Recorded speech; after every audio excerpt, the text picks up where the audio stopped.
Imagine a time when heaven echoed with the cries of the fallen angels, once radiant beings now shrouded in despair, banished from the light above. They sent a messenger, hoping for mercy from God himself, but what came next was a revelation unlike any other. Can you guess what his answer was? It was not just a judgment, it was a divine decree so profound that even the darkest forces tremble in fear. Stay with us as we unravel this eternal mystery that has haunted souls for centuries. In the ancient days before the Great Flood, a dramatic turn of events unfolded as 200 angels known as the Watchers descended upon the earthly plane. This wasn't a casual visitation. These celestial beings, whose primary responsibility was to observe and protect, ventured down with a more audacious objective. Their destination was Mount Hermon, a summit imbued with significance and mystery. Led by the formidable Shemihaza and Azazul, these powerful entities willingly abandoned their heavenly roles and established their presence among humans, setting the stage for unprecedented upheaval. Their descent was a pivotal moment in the history of both heaven and earth. The Watchers, originally appointed as guardians of the cosmos, let their divine duties be eclipsed by personal desires. The allure of the physical world entangled them, leading them to make choices that would soon corrupt and destabilize the natural order. They were motivated by an ambition not to merely intervene in human affairs, but to dominate and reshape them according to their own whims. Genesis 6:1-4 provides a glimpse into the chaos that ensued. These angels, defying the divine mandate, entered into forbidden unions with human women. The offspring of these unholy alliances were the Nephilim, a race of giants. Towering over humanity both in stature and influence, these beings quickly consumed Earth's resources and subjected humanity to their power. The harmony that once ruled creation was shattered, replaced by fear and domination. The presence of the Nephilim marked a time of great anxiety for humanity, but the impact of the Watchers went beyond these unions. They imparted knowledge that was never meant for mankind, revealing secrets of the universe that were beyond human understanding. Warfare, which requires knowledge of strategies and the making of weapons, was introduced. The dark arts, shrouded in mystery and peril, were unveiled. Humans, in their quest for advancement, embraced these gifts without comprehending the consequences. Instead of enlightenment, widespread corruption and chaos took root as mankind spiraled away from righteousness. This era of transformation also became an era of profound sorrow. The earth cried out under the weight of exploitation as the balance of nature was tipped into violence and excess. Relationships disintegrated as greed and malice fanned the flames of discord among men. Communities once founded on cooperation were now driven by suspicion and conflict. The peace God intended for his creation seemed a distant memory, overshadowed by the chaos unleashed by those chosen to nurture it. The Watchers, blinded by ambition and tainted by their rebellion, now reveled in their newly found sovereignty. Instead of being heralds of divine order, they became engineers of disorder. Their reign, though powerful, was marked by a trail of despair and brokenness. Humanity, ensnared by the knowledge they provided, became complicit in its own downfall, unable to reclaim the purity it once knew. The seeds of destruction were sown deep, and the resulting harvest seemed inevitable. Yet the story does not end there, for the narrative of divine justice was about to unfold. The corrupted state of earth did not go unnoticed by the heavens. As the cries of the innocent ascended to the celestial realms, a reckoning loomed on the horizon. The stage was set for a confrontation between the chaos wrought by rebellion and the unyielding righteousness of divine justice. As the drama of the Watchers and their influence played out on the earthly stage, the celestial order prepared to intervene, bringing with it the promise of restoration through judgment. This descent, therefore, was more than a sequence of events. It was a profound moment that highlighted the consequences of stepping beyond boundaries set by divine wisdom. It serves as a reminder of the complex interplay between free will, divine authority, and the impact of choices that reverberate through creation. The descent of the Watchers remains a significant narrative in the cosmic story, a story of ambition, transgression, and the eventual assertion of divine order over chaos. As we delve deeper into this narrative, we approach the tide of divine judgment that was about to cleanse and renew, preparing the way for a restoration of purpose and balance. As the cries of the innocent echoed through the celestial realms, the magnitude of humanity's despair became inescapable. The cries were not just pleas for relief from oppression, they were a lamentation, a longing for justice to restore a world spiraling into chaos. The Book of Enoch vividly captures this moment when the archangels Michael, Gabriel, Raphael, and Uriel gathered in the divine court to present humanity's plight before God.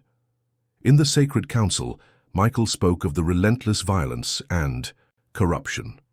Gabriel detailed the desecration of the earth, while Raphael recounted the suffering of the innocents. Uriel, whose name means God is my light, illuminated the darkness that had fallen upon the world, offering a testimony to the depths of human despair. Their petition was grave, carrying the weight of generational suffering inflicted by the Nephilim, the offspring of unholy unions, and the watchers who had forsaken their heavenly roles. The divine response was swift and decisive. God's decree unfurled like a tapestry, woven with threads of justice and retribution. It was not merely a response to the desperate cries of humanity. It was an action rooted in the immutable principles of divine justice. The Watchers, those once glorious beings who abandoned their heavenly abode for earthly indulgence, were judged with finality. They were to be bound and cast into the depths, stripped of their former glory and rendered powerless. Imprisonment awaited them as a testament to the irreversible nature of divine judgment. The Nephilim, those giants who roamed the earth in tyranny, would face their end in a more immediate and violent manner. God decreed that they would turn against one another. In their downfall, the lessons of unchecked power and hubris would be etched into history. The very beings who believed themselves invincible would find their demise not from a celestial adversary, but from within, a sobering reminder of the self-destructive nature of sin and corruption. Amidst these judgments, the divine plan for a great flood loomed on the horizon. A cataclysm meant not as an act of senseless destruction, but as a purifying force, a divine reset. The world had reached a point where renewal could only come through a profound cleansing. This flood was not just water. It was the tears of a grieved Creator pouring over creation, washing away the irredeemable to pave the way for a new covenant with humanity. Embedded within these acts of judgment is a profound truth. Divine justice is not capricious or vindictive, but rather an expression of divine love, seeking to restore balance and holiness to creation. The irreversible nature of God's decree reflected the gravity of heavenly rebellion. The concept of divine judgment, while sobering, carries an inherent hope. It speaks to the divine desire to salvage what can be saved, to restore what has been broken, and to ensure that righteousness prevails. For the humans witnessing these events, there lay a crucial lesson in the dichotomy of divine wrath and mercy. The upcoming flood, though devastating, offered a fresh start, a chance for humanity to align once more with their Creator's will. It was an opportunity to rebuild a society grounded not in the chaos of sin, but in the order of divine governance. Each drop of rain that would soon fall was a call to reconciliation and a reminder of the covenant waiting on the other side. In the midst of darkness, divine judgment served not only as a reminder of the consequences of straying from God's path, but also as a beacon of hope, illustrating the possibility of a renewed relationship between Creator and creation. It set the stage for the emergence of new leaders, like Noah, who would carry the torch of divine wisdom and righteousness into a new era. Thus, divine judgment, while severe, was an integral component of a larger, redemptive plan designed to reset the course of human history, aligning it once more with the divine order. As the cries of the innocent reached the heavens, a heart-stirring moment unfolded in the celestial drama involving Enoch, the righteous man chosen by God to advocate on behalf of the Watchers. The Book of Enoch, an ancient text held in high regard by certain traditions, provides a vivid narrative of this profound intercession. Faced with devastating judgment, the Watchers, those celestial beings who had transgressed by taking human wives and fathering the Nephilim, desperately beseeched Enoch to carry their plea for forgiveness to the Almighty. The Watchers found themselves in a state of utter despair. Their once glorious roles as heavenly beings had descended into a tragic narrative of disobedience and rebellion. Their actions had unleashed unparalleled corruption on earth, resulting in chaos and suffering. In their desperation, they turned to Enoch, perceiving him as their last hope. Enoch, known for his unwavering faith and direct relationship with God, was entrusted with this daunting mission. Enoch's journey to intercede is described with awe-inspiring imagery in the Book of Enoch. As he ascended to the heavens, Enoch was enveloped in a realm of divine splendor, unlike anything his earthly existence could have ever imagined. He witnessed visions of blazing luminaries, the grand throne room of God adorned magnificently, beyond human comprehension. These celestial wonders highlighted the stark difference between the holiness of heaven and the chaos that had consumed earth. Despite being in the presence of such radiance, Enoch approached his mission with trepidation.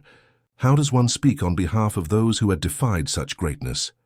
Yet, with courage drawn from his faith, Enoch presented the Watcher's petition before the divine. The Book of Enoch vividly captures the silence that followed his plea. This silence was not an absence of response, but a profound statement of the divine judgment that had already been decreed. The decree was firm and unyielding. No mercy would be granted to the Watchers. Unlike humans, whose nature allowed for redemption and forgiveness, angels were bound by the perfection and purity of their original state. Their choices carried heavier consequences. This decree underscored an essential truth about divine justice and the nature of rebellion. The silence Enoch encountered was not a rejection of him, but of the actions committed by those he represented. It was a testament to the irreversible nature of divine judgment when celestial laws were transgressed. This celestial episode serves as a powerful lesson about the immutability of God's laws and the severe consequences of arrogance and rebellion. It echoes the earlier scenes of divine justice pronounced by the archangels regarding the corruption on earth. While Enoch's intercession did not alter the fate of the Watchers, it provided a poignant glimpse into the order and justice that govern the cosmos. For the Watchers, this rejection solidified their tragic fate, highlighted by their missteps in forsaking their divine charge. They were celestial beings, once part of the heavenly hosts, yet their choice to forsake their purpose led them to become examples of the dangers that pride and hubris pose to even the most exalted beings. As we reflect on Enoch's intercession, we are drawn to consider our own lives. Unlike the Watchers, humanity is given the extraordinary gift of redemption through faith and repentance. This story serves as both a warning and a hope. A warning about the dangers of overstepping divine boundaries, and a hope that redemption remains available to those who seek it earnestly. Enoch's experience reminds us to remain ever mindful of our choices and the spiritual laws that guide our existence. The fate of the Watchers was indeed sealed in this chilling narrative, with their eternal punishment serving as a stark reminder of the severe consequences of pride and rebellion. These once magnificent beings stood in opposition to divine law and order, leading to their excommunication from heaven and subjection to an existence of endless retribution. In the depths of what is known in 2 Peter 2:4 as Tartarus, a pit so profound and dark that it escaped even the faintest glimmer of hope, the Watchers faced their judgment. This desolate abyss mirrors the grave penalty of their transgressions and serves as a testament to the immutable justice of God. Azazel, in particular, suffered a fate harsher than his counterparts. According to the Book of Enoch 10:4-6, Azazel was cast into the wilderness, a barren land symbolic of his personal desolation and disgrace. There he would vanish from the divine realm, abandoned in a perpetual state of wandering, a tragic embodiment of the inner turmoil spawned by his hubris. Azazel's punishment by confinement to a lifeless desert landscape illustrates the grim impact of defiance against the Almighty. These angels, consequently, became twisted entities, their spiritual essence lingering as malevolent forces causing affliction to humanity. The story of the Watchers provides profound insights with moral implications for humanity today, particularly regarding the dangers of pride and rebellion. The enduring narrative is deeply reflective, prompting us to examine our own lives in the context of eternal justice. Pride, often revered as self-respect and confidence, can subtly blur into arrogance when unchecked, becoming a precursor to rebellion against divine principles. The lesson etched in the tale of the Watchers is that anyone, given the chance, can fall victim to their ego, leading them away from God's loving guidance. This sobering account of angelic rebellion and harsh divine judgment compels us to reflect on divine justice, how it operates, and how our actions here and now bear weight on our eternal destiny. The inflexibility of justice, as illustrated by the fate of the Watchers, underlines that sin, no matter the perpetrator, invokes a righteous judgment. Yet, unlike the unforgiving sentence handed to these angels, we are reminded of the path of redemption accessible to humanity, forged through faith and repentance, a stark contrast emphasized by the stark silence faced by Enoch during his plea for mercy on their behalf. As we ponder this ancient saga, we are invited to consider the virtues of humility and obedience, a proactive measure against the perils of pride and rebellion. Prideful arrogance leads us away from the harmony and peace found within divine alignment, ultimately steering us towards spiritual and emotional isolation, similar to that endured by the fallen angels. The reflection this narrative demands of us is to remain vigilant in our humility, recognizing the profound impact of pride on both our spiritual journey and our relationships with others. Moreover, it beckons us to question, what shall we do differently in light of this cautionary tale? How do we approach divine justice, acknowledging its presence while pursuing a path of righteousness? Our actions and choices shape not just our temporal existence, but bear eternal significance. The Watchers serve as a grim example that rebellion, even when wrapped in the guise of autonomy and freedom, leads to chaos and despair. Choosing righteousness requires embracing accountability for our actions, adopting a posture of humility, and reaching out for divine grace. It means acknowledging our human frailties and asking for continual guidance and forgiveness, aware of the pitfalls of the pride that once ensnared celestial beings. We must engage in self-reflection and repentance, using the narrative of the Watchers as a lens through which we examine our own lives, prompting us to realign with the values that uphold divine truth and purity. In conclusion, the eternal punishment of the Watchers serves as both a caution and a call.